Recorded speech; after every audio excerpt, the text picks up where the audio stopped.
आपसे ये पूछा जाए कि क्या आपका जीवन इस टेक्नोलॉजी के नए दौर में और नए युग में सोशल मीडिया के, आप बिना सोशल मीडिया के रह सकते हैं? अगर काफ़ी दूर तक सोच के देखें तो हम कह सकते हैं कि हाँ, सोशल मीडिया के बिना लाइफ पूरी हो सकती है, बट प्रैक्टिकली क्या ये मुमकिन है? मेरे को तो नहीं लगता। अगर ये सवाल मैं अपने आप से ही पूछूं तो खुद को भी यही लगता है कि सोशल मीडिया के बिना लगता है जीवन कहीं नहीं कहीं अधूरा है। हाल ही की एक मैं आपको घटना बताता हूँ जो कि इसी 4 फरवरी की है 2026 की, गाजियाबाद की, जिसमें 3 सगी बहनें जो कि अभी नाबालिग थी, 12 साल, 14 साल और 16 साल की थी, छोटी बच्चियाँ थी। उन्होंने सुसाइड कर लिया। अब सुसाइड का वजह क्या बताया जा रहा है, जो कि पुलिस की जो पहली रिपोर्ट है वो बताई जा रही है कि स्क्रीन की जो लत थी उस वजह से, और माता पिता कॉन्फ्लिक्ट की यानी पेरेंटल कॉन्फ्लिक्ट की वजह से हुई थी। लेकिन ये जो पहलू ये बड़ी इंपॉर्टेंट थी, लेकिन इसके दूर हम जाते हैं। इसके साथ मैं आपको एक कहानी बताता हूँ ऑस्ट्रेलिया की। ऑस्ट्रेलिया ने 16 साल तक के जितने भी उसके सिटीजन्स होंगे उनके लिए सोशल मीडिया को बैन कर दिया है, जिसमें 10 प्लेटफॉर्म है। जैसे इम्पोर्टेंट में देखा जाए, यूट्यूब है, फेसबुक यानी मेटा है, इंस्टाग्राम है, ट्विटर है, एक्स है। तो इसमें आपको 4-5 प्लेटफॉर्म का नाम बता दिए, बैन कर दिया। अब जो भी व्यक्ति इस पर अकाउंट बनाएगा उसकी वेरिफिकेशन होगी। इन किस वेरिफिकेशन में गड़बड़ होती है, कोई 16 साल तक का बच्चा या बच्ची अकाउंट बना लेते हैं, तो जो प्लेटफॉर्म वेरीफाई करेगा वो ऑस्ट्रेलियन गवर्नमेंट को $50 मिलियन का ऑस्ट्रेलियन डॉलर में फ़ाइन देगा। अब इसके हम आगे जाते हैं, अपने देश की बात करते हैं। हमारे देश में क्या ये पॉसिबल है कि हम कंप्लीटली बैन कर सकें 16 साल तक के? मेरे को लगता है ये थोड़ा, ये जो सवाल है रियलिटी बेस्ड नहीं है। ऐसा यूँ है, मैं बताता हूँ आपको। अगर आप देखेंगे आजकल पेरेंट्स जो हैं बच्चों को छोटे एज में, अभी वो साल के भी नहीं हुए हैं कि उनको फ़ोन दिया जाता है। फ़ोन किस लिए? कि वो फ्री होकर अपना काम कर सकें। बच्चे जो यूट्यूब पर जो वीडियोज़ होते हैं बच्चों के, छोटे बच्चों की खेलने कूदने की, वो देख सकें। अगर आप देखेंगे तो यूट्यूब पे जो सबसे ज़्यादा देखे गए जो वीडियोज़ हैं वो बच्चों के रिलेटेड है, छोटे बच्चों के लिए। आखिर ये कैसे पॉसिबल है?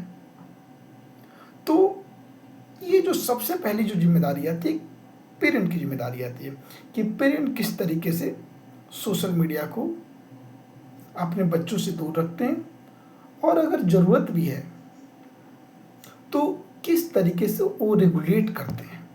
ये सबसे ज़रूरी चीज़ और सबसे इम्पोर्टेंट चीज़ हो जाती है। अगर हम ये भी कह दें कि कंप्लीट बैन कर दें सोशल मीडिया को, तो ये भी उचित नहीं होगा, कहीं ना कहीं मेरे को भी लगता है।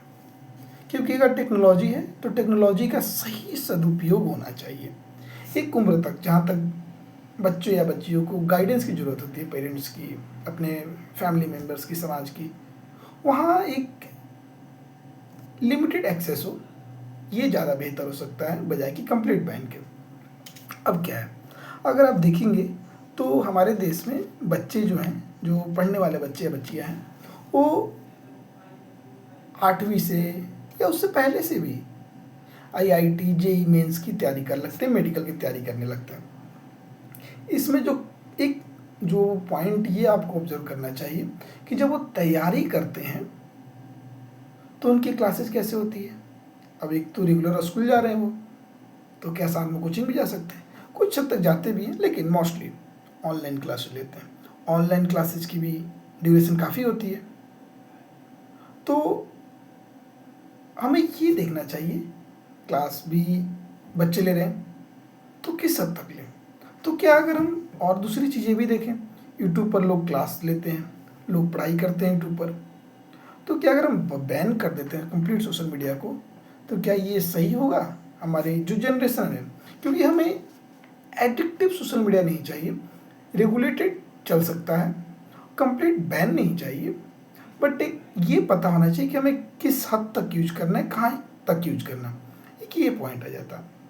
दूसरी चीज़ है, जो सोशल मीडिया है कनेक्टिविटी की ऑप्शन देती है कि हमारे दोस्त हैं, हमारे यार हैं, संगी संबंधी है, कोई रिलेटिव है, दूर दराज हैं, किसी दूसरे शहर में हैं, हो सकता है कुछ लोग के दूसरे कंट्रीज में हैं, तो कनेक्ट कैसे होंगे?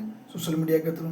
अब क्या है, जैसे कोई बच्चा अगर बाहर पढ़ रहा है कॉलेज में या स्कूल में या कहीं पर, जैसे या कोटा में बच्चे पढ़ने जाते हैं या कहीं और कोचिंग लेने जाते हैं, तो वो पेरेंट्स से कैसे कनेक्टेड रह सकें? तो वो ज़्यादातर व्हाट्सएप के थ्रू कनेक्टेड रहते हैं, तो व्हाट्सएप भी एक सोशल मीडिया है। तो सोशल मीडिया एक सही मायने में टूल होना चाहिए कनेक्टिविटी के लिए, एडिक्शन नहीं होनी चाहिए। एडिक्शन होता है तो जो ये बहुत बड़ी जो हमारे पास रिसोर्सेज हैं उसकी बर्बादी हो जाएगी और इससे देश को नुकसान होगा। तो सोशल मीडिया का सही मायने में यूज होना जरूरी है, बाकायदा की कंप्लीट बैन करना। और इसमें सबसे ज़्यादा रोल सरकार, देखिए हम कह सकते हैं कि सरकार बैन कर दे, रेगुलेशन ला दे, ठीक है ला दे, लेकिन क्या एज अ सिटीजन हमारी रिस्पॉन्सिबिलिटी नहीं होती है कि हम सोशल मीडिया को अपने घर में जो छोटे बच्चे हैं उनको किस तरीके से इस्तेमाल, किस तरीके से बताएं कि यूज क्यों करना है, क्या करना चाहिए, इससे क्या आपको फ़ायदे हो सकते हैं, क्या नुकसान हो सकते हैं। एंड दूसरी चीज़, अभी सोशल मीडिया के साथ में एआई इतनी डेवलप हो गई है, तो एआई डेवलप हो गई है तो हमारे इंडिया में एआई का यूज काफ़ी हद तक ऊंचा है।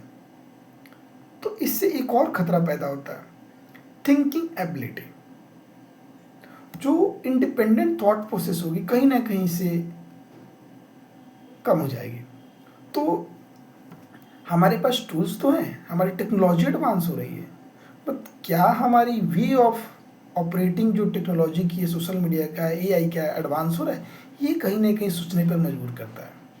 तो मेरे को ऐसा लगता है, मैं अगर गवर्नमेंट की भी साइड हटाकर बात करूँ तो एज अ पेरेंट, जो लोग हैं जो पेरेंट हैं उनकी रिस्पॉन्सिबिलिटी ज़्यादा है, फैमिली मेम्बर्स की रिस्पॉन्सिबिलिटी ज़्यादा है, and society as a whole responsible होगी एक दूसरे के प्रति।